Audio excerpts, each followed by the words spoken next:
मैं भी मौजूद हूँ झंडेवालान के अंबेडकर भवन में।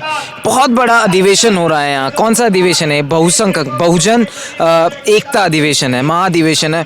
तमाम जगहों से देश भर से लोग आए हुए हैं यहाँ पे, तमाम भीड़ मौजूद है और तमाम स्पीकर्स बुलाए हुए हैं। बहुजन समाज से, SC ST OBC के जो कार्यकर्ता हैं, सामाजिक कार्यकर्ता हैं, जो बुद्धिजीवी लोग हैं, तमाम लोग यहाँ पर आए हैं और अपना अपना जो है भाषण उन्होंने कंप्लीट किया। मेरे साथ अभी कुछ लोग हैं, हरनाम सिंह जी हैं, सामाजिक कार्यकर्ता हैं, उदय गिल जी हैं, तो इनसे हम बात करेंगे। हरनाम सिंह जी, बहुत बहुत स्वागत है आपका दलित टच में। जय भीम। जय भीम। आपने हरनाम सिंह जी, मेरा पहला सवाल आपसे ये है, आपने एक बात कही कि जब एक जाति की बात आती है या कोई भी केस हम उठा के देख लें, जब एक जाति की बात आती है तो वो लड़ाई उस जाति की ही सीमित हो जाती है। जब हम बहुजन की भी बात करते हैं तो अगर मैं कहूँ कि अगर कोई किसी वाल्मीकि पर कोई अत्याचार हुआ है तो वो पहले एक वाल्मीकि की हो जाती है कि वाल्मीकियों का आवाज़ उठाना ज़रूरी है। बहुजन वो कॉन्सेप्ट वहाँ हम लागू नहीं कर पाते हैं कि ऐसे अगर कोई शेड्यूल कास्ट का इशू है तो उस पर शेड्यूल कास्ट के लोग ही बोलते हैं, उस पर OBC और ST लोग उतने मुखर तरीके से नहीं बोल पाते हैं। अगर बहुजन एकता की हम बात करते हैं तो कैसे स्थापित होगी बहुजन एकता और क्या इस पर हम कर सकते हैं? देखिए, आपने बिल्कुल ठीक कहा। जैसे मैंने मंच से भी कहा कि हमें इस पर एकता की बहुत आवश्यकता है। अभी इसीलिए ये आंदोलन बिखरा हुआ है और उसमें जो 10% लोग हैं वो हम लोगों पर राज कर रहे हैं, मूल निवासियों पर, क्योंकि हम सब लोग संगठित नहीं हैं। और बाबा साहब ने तो कहा था कि संगठित होना है। आज मैंने जैसे पहले कहा कि जब मिर्चपुर हुआ हरियाणा में, गोहाना कांड हुआ, अभी मनीषा वाल्मीकि का हुआ, चाहे अरुण वाल्मीकि का हुआ, चाहे और बहुत सारे शेड्यूल कास्ट सब प्लान का केस हो, एट्रोसिटी SC ST का केस हो, कहीं पर एक दूल्हा मूंछ रख लेता है तो उसकी मूंछ काटी जाती है, घोड़ी पर नहीं चढ़ने दिया जाता है, चाहे रोहित वेमुला का केस हो। तो इस तरीके से जितने दलितों पर जब एट्रोसिटी की बात हो तो कहीं ना कहीं OBC समाज उसमें पीछे रहा।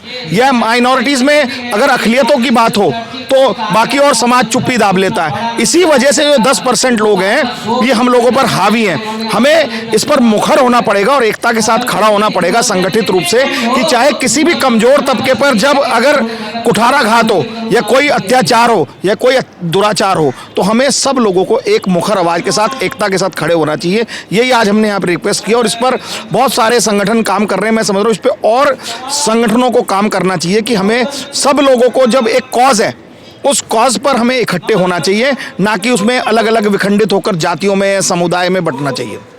जब आपने कहा कि जो 10% और 90%, 85 और 15 की जो बहस चलती है, लोग कहते हैं कि डिवाइड एंड रूल जो पॉलिसी है वो अंग्रेज़ों के द्वारा दी गई। मैं नहीं समझता कि वो अंग्रेज़ों के द्वारा दी गई है। डिवाइड एंड रूल वहाँ से चला कि जो 15% जो लोग हैं, आप क्या समझते हैं कि वो 15% जो लोग हैं वो 85 को आपस में डिवाइड करके और फिर वो 15% जो लोग हैं वो राज करने? बिल्कुल, आप देख लीजिए आज कितनी तमाम देश में जितनी राजनीतिक पार्टियां हैं, लगभग ज़्यादातर पार्टियों में जितने टॉप 5 लोग हैं वो सब एक वो 15% के लोग हैं और 85% को उन्होंने आपस में लड़ाया हुआ, या वो उनके गुलाम है। देश में schedule caste 131 member of parliament हैं। आप देख लीजिए आज यहाँ कितने मेंबर ऑफ पार्लियामेंट आए हैं, या OBC कितने सारे मेंबर ऑफ पार्लियामेंट हैं, या 50 के करीब माइनॉरिटीज़ के मेंबर ऑफ पार्लियामेंट हैं। कितने लोगों ने आज शिरकत की? क्यों नहीं की? क्योंकि उन्हें पता है समाज के सामने उन्हें अपनी पार्टियों की बुराई करनी पड़ेगी, पार्टी का विप है उनके खिलाफ हो जाएगा, इसीलिए वो ऐसे सामाजिक आंदोलनों में हिस्सा लेते हैं। मैं समझता हूँ जो MP MLA बनकर जो पार्टियों की गुलामी करते हैं, इनसे बचकर हमें सामाजिक योद्धा जो हैं वो इन सामाजिक लड़ाइयों से निकालकर समाज की लड़ाई करनी चाहिए। वैसे भी हमें इन राजनीतिक लोगों की बहुत कोई ज़रूरत नहीं है। जितनी सामाजिक क्रांति आई है वो बिगड़ राजनीतिक पार्टियों के बिगड़ आई है, राजनीतिक नेताओं के बिगड़ आई है। सामाजिक आंदोलन की लड़ाई जब भी लड़ी गई है, चाहे वो लोहिया साहब ने लड़ी, चाहे बाबा साहब ने लड़ी, चाहे फूले जी ने लड़ी, तो ये सब लोग सामाजिक क्रांतिकारी नेता थे, ना कि किसी एक पॉलिटिकल पार्टी के पिट्ठू थे या गुलाम थे। तो इस पर हमें काम करने की आवश्यकता है और हमें कुछ नए सामाजिक यूथ जो हैं उनको आगे बढ़ाने की ज़रूरत है, जो किसी पॉलिटिकल पार्टी हो, किसी से ना डरते हो, किसी के लिए बायस ना हो, वो केवल समाज के मुद्दों की लड़ाई लड़ें, चाहे वो निजीकरण का मुद्दा हो, चाहे वो एट्रोसिटी का मुद्दा हो, चाहे वो जातिगत जनगणना का मुद्दा हो, चाहे वो हमारी हिस्सेदारी का मुद्दा हो, चाहे वो सब प्लान का मुद्दा हो, चाहे वो हमारे युवाओं को नौकरी देने की बात हो। इस सब पर हमें मुखर होकर, इकट्ठे होकर लड़ने की आवश्यकता है। और नेताओं के भरोसे रहने की ज़रूरत नहीं है, हमें अपना नेता खुद ही बनना पड़ेगा। सोशल मूवमेंट जो तमाम लोगों को चलानी पड़ेगी। बिल्कुल, एक सोशल मूवमेंट जैसे आज ये चल रही है, 2 दिन से यहाँ पर 10,000 लोग पूरे देश से आया हुआ है और चिंतन मंथन मनन कर रहा है इस सदन में बैठकर, और कुछ ना कुछ इससे निकाल कर अपने अपने शहरों में, अपने अपने कस्बे, अपने अपने गाँव में जागृत करेगा और जागृति लाएगा। इस पर काम करने की बहुत आवश्यकता है। हम सब लोगों को इस लड़ाई को गांव-गांव तक पहुंचाने की जरूरत है। इसमें बहुत सारे हजारों नेता निकलेंगे और वही समाज में परिवर्तन करेंगे, वही इन पॉलिटिकल पार्टियों को झुकाएंगे। अच्छा सर, एक सवाल मेरा और आपसे, आखिरी सवाल रहेगा ये कि जब हम बहुजन की भी बात करते हैं, है ना, तो बहुजन भी एक वाइडर कॉन्सेप्ट है। मैं दलितों पे आता हूँ। जब हम दलितों की भी बात करते हैं तो एक तबका है वाल्मीकि समाज का, अगर मैं स्पेसिफिक होकर बात करूँ तो वो बहुजन मूवमेंट से जो वाल्मीकि समाज है वो उतना नहीं जुड़ पाया है, क्योंकि लोगों ने जागरूक उस समाज को इतना नहीं किया है।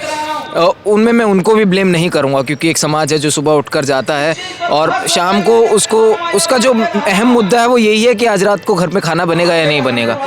रोटी का एक अहम मुद्दा है। और जिस तरीके की ज़िंदगी वो लोग जी रहे हैं, मैं मतलब ब्लेम करना नहीं सही रहेगा, हम ब्लेम नहीं कर सकते हैं, लेकिन किस तरीके से उनको और बहुजन मूवमेंट के साथ जोड़ा जाए वो एक अहम सवाल है। बिल्कुल ठीक बात है। वो एक दलितों में भी अति दलित जिसे कहेंगे, या शूद्रों में भी अति शूद्र, एक वंचित, मोस्ट डिप्राइव्ड कम्युनिटी है जो कि आज भी मलमूत्र उठा रही है, मैनुअल स्क्वेंजिंग कर रही है या सफाई पेशे में इंडल्ज है, और उसकी हालत गुर्बत, शैक्षणिक रूप से भी, आर्थिक रूप से भी, पारिवारिक रूप से भी, शारीरिक रूप से वो कहीं ना कहीं पिछड़ गया है। तो इसमें मैं समझता हूँ कि बाकी समाज में से घर में अगर 4 बच्चे हैं तो 3 बच्चे अगर तगड़े हैं तो माता पिता को जो कमज़ोर बच्चा उसकी डाइट, प्रोटीन उसको देनी चाहिए, विटामिन्स देने चाहिए, मिनरल्स देने चाहिए। ऐसी समाज को जो एक कमज़ोर तबका हमारे बीच में भी रह गया है, सब कम्युनिटीज़, उन कम्युनिटीज़ को आगे लाना चाहिए, उनको शैक्षणिक रूप से आगे बढ़ाने का काम करना चाहिए, उनको नौकरियों में प्रतिनिधित्व देने की बात करनी चाहिए, उनको कहीं स्वरोजगार दिलाने की बात करनी चाहिए, उनको राजनीतिक प्रतिनिधित्व देने की बात करनी चाहिए। जब तक उन कम्युनिटीज़ में जैसा आप अगर वाल्मीकि कम्युनिटी की बात कर रहे हैं, आप देखिए पूरे 70 साल में आज तक वाल्मीकियों का एक राष्ट्रीय नेतृत्व भी नहीं है, एक राष्ट्रीय नेता भी नहीं है, कहीं कोई मुख्यमंत्री नहीं बना, कोई कैबिनेट मिनिस्टर नहीं बना, किसी पॉलिटिकल पार्टी का चीफ मिनिस्टर नहीं बना। तो क्यों? जो समाज की सबसे ज़्यादा गंदगी साफ कर रहा है उसकी खुद की सफाई क्यों नहीं हुई? ये सोच का एक बहुत बड़ा प्रश्न है इस पूरे समाज पर। तो ये हमें SC ST OBC माइनॉरिटीज़ जो भी हैं उसमें ये भी हमें आकलन करना पड़ेगा कि जिस कम्युनिटीज़ को कुछ मिल गया और वो फॉरवर्ड हो गई हैं, तो जो बाकी कम्युनिटी बैकवर्ड रह गई हैं उस कम्युनिटीज़ को भी अपने साथ संभाल लाने का ही एक जो बाबा साहब का मिशन था, या जो रिजर्वेशन की मूल भावना थी कि जो कमज़ोर तबका है उसको आगे लाया जाए, तो कमज़ोर में भी जो अति कमज़ोर है उसको आगे लाने का काम करना चाहिए। इस पर बहुत एक लंबी लड़ाई की भी ज़रूरत है, बहुत लंबी बहस की भी ज़रूरत है, और उन लोगों को जागरूक करने की भी आवश्यकता है, क्योंकि उनकी मुश्किलात क्या है, वो they are indulge in mostly sweeping. तो वो खुद ही अभी अपने कच्चे पक्के की लड़ाई लड़ रहे हैं, मैनुअल स्क्वेंजिंग की लड़ाई। आज भी आप देखिए दिल्ली जैसी जगह में 70 से 80 एक साल के अंदर मैनुअल स्क्वेंजिंग करते हुए, सीवर में डिप करते हुए 30 साल से कम युवा आज अपनी शहादत दे चुके हैं, मौत के घाट उतर चुके हैं। 57 लोग MCD में कोरोना काल में जिनकी मौतें हो चुकी हैं, शहीद हो चुके हैं, आज तक भी उनको सरकारें एक्सग्रेशिया नहीं दे रही है, उनको 1 करोड़ रुपया नहीं दे रही है, उनको जॉब कॉम्पनसेशन नहीं दे रही है, उनको समाज उनके लिए कृतज्ञ नहीं है। इस पर बहुत लंबी एक लड़ाई की ज़रूरत है, जिसको हम सब लोग मिलकर, आप जैसे जागरूक मीडिया चैनलों के साथ मिलकर हम लड़ेंगे और लड़ रहे हैं। और मुझे लगता है बाबा साहब ने जितनी कठिनाइयों से लड़ाई लड़ी है उनसे तो कम कठिनाइयाँ हैं, अब उससे तो बहुत और बेहतर माहौल है। तो हम इस लड़ाई को ऊपर वाले ने चाहा तो लड़ेंगे और हम जीतेंगे।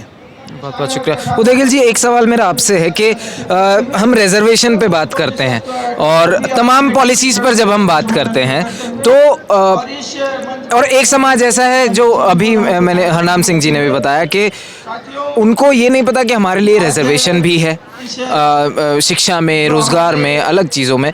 तो उनको क्या चैलेंजेस है, हमारे जो सोशल वर्कर्स हैं, जो सामाजिक कार्यकर्ता हैं, उनके लिए क्या चैलेंजेस है? किस तरीके से उस समाज को जिसको अपने हक अधिकार अभी नहीं पता है, अभी भी उन तक कैसे वो बात पहुंचाई जाए, कैसे उनके जो बेनिफिट्स हैं उन तक उनको उनसे जागरूक किया कराया? वाल्मीकि चौपाल के माध्यम से हम जन जागरण अभियान चला रहे हैं जागरूकता के लिए।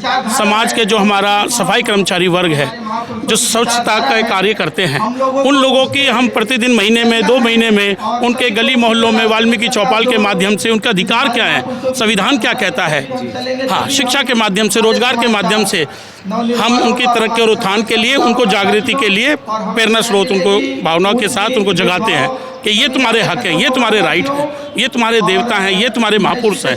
जागृति शुरू हो गई है, उसकी पहल ये देख सकते हैं आप। SC ST OBC का जो अधिवेशन हो रहा है, ये शुरुआत है। हम अथक प्रयास जारी है हमारा समाज को जगाने के लिए। बहुत बहुत शुक्रिया उदयकल जी। तो SC ST OBC बहुजन एकता महाधिवेशन ये था झंडेवालान में, दिल्ली में, अंबेडकर भवन में, और तमाम लोगों से हमने बात की। हमारे साथ अभी हरनाम सिंह जी और उदयगिल जी सिंह जी थे। मेरा नाम है साहिल वाल्मीकि, आप देख रहे हैं द वॉइस।